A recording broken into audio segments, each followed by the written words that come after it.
Hey there! Quick heads up before we dive in. The text you pasted is actually the set of instructions for connecting a Squarespace domain to a WordPress site, not the other way around.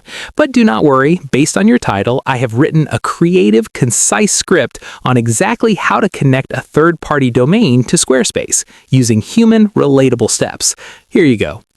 Hey everyone, welcome back. Today, I'm showing you exactly how to connect your custom domain to your Squarespace website. Let's get right to it.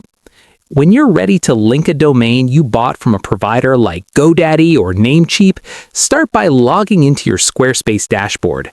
Head over to Settings, click on Domains, and select the Use a Domain I Own option. Go ahead and type in your exact web address, hit Continue, and then click Connect Domain. Squarespace is going to generate a specific list of DNS records for you to use. With that screen open, hop over to a new tab and log into the account where you originally purchased the domain. You're looking for a page called DNS Management or DNS Settings.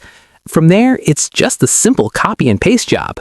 You'll take the record Squarespace provided, which is usually a couple of CNAME records for verification and a few A records, and add them directly into your domain provider settings.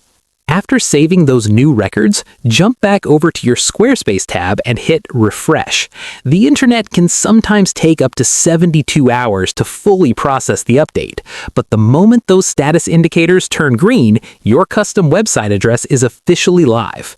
If this quick setup guide helped you launch your website today, please give the video a thumbs up and subscribe for more straight-to-the-point tech tutorials. See you in the next one.